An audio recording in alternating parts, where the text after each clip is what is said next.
Brought to you by V-Guard, co-powered by Sensodyne and Vimal. పలుకులలో కేసరి. Phone tapping కేసులో మరో కీలక పరిణామం చోటు చేసుకుంది. అరెస్ట్ అయిన పోలీసులపై సైబర్ టెర్రరిజం సెక్షన్లు నమోదు చేస్తున్నారు అధికారులు. ఐటీ యాక్ట్ 66F ని ప్రయోగిస్తున్నారు పోలీసులు. ఈ యాక్ట్ ని జోడిస్తూ కోర్టులో మెమో దాఖలు చేస్తున్నారు. సెక్షన్ 66F కింద కేసు నిరూపణ గనక జరిగితే జీవిత ఖైదు పడే అవకాశం ఉంటుంది. అయితే ఇప్పటికే అధికారులు ఐటీ యాక్ట్ 70 కింద కేసు నమోదు చేశారు. ఈ యాక్ట్ కింద గనక నేరం నిరూపణ జరిగితే 10 ఏళ్ల జైలు శిక్ష పడుతుంది. ఫోన్ ట్యాపింగ్ కేసులో మరో కీలక పరిణామం ఇది.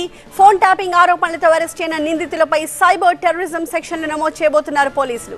అందులో భాగంగా ఐటీ యాక్ట్ 66F ని ప్రయోగించబోతున్నారు. ఐటీ యాక్ట్ 66F ని జోడిస్తూ కోర్టులో మెమో దాఖలు చేస్తున్నారు. అయితే దీని కింద గనక కేసు నిరూపణ జరిగితే జీవిత ఖైదు పడే అవకాశం ఉంది. ఇప్పటికే ఐటీ యాక్ట్ 70 కింద నిందితులపై కేసు నమోదు చేశారు. దాని ప్రకారం శిక్ష పడితే 10 ఏళ్ల జైలు శిక్ష పడుతుంది.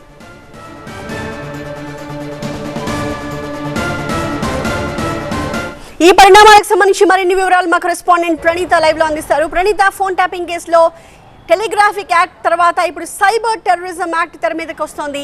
ఈ కేసుపై పోలీసుల వర్షన్ ఏ రకంగా ఉంది?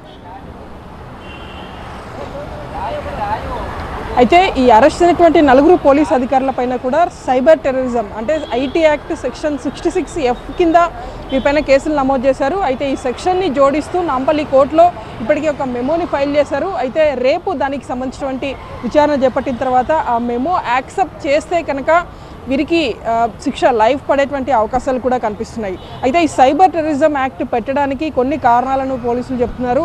ప్రధానంగా ఎస్ఐబి కార్యాలయంలో ఉన్నటువంటి సిస్టమ్స్ని ధ్వంసం చేశారు. అంటే దాంట్లో కేవలం ఫోన్ ట్యాపింగ్ రికార్డింగ్స్ మాత్రమే కాదు, ఎస్ఐబి సెంట్రిక్గా పనిచేసేటువంటి మావోయిస్టులకు సంబంధించినటువంటి డేటా ఉంటుంది.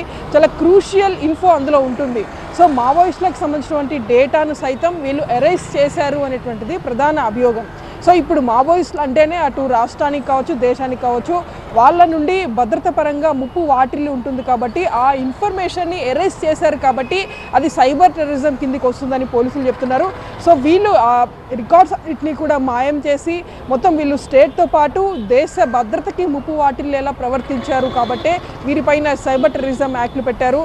ఇందులో సెక్షన్ 66F ఈ సెక్షన్ మొత్తం కూడా సైబర్ టెర్రరిజం గురించే చెప్తుంది.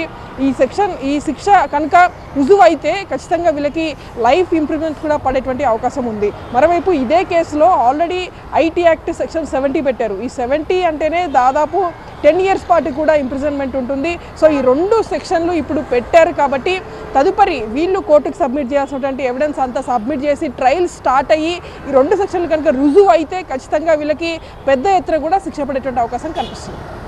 Right, thank you Praneetha.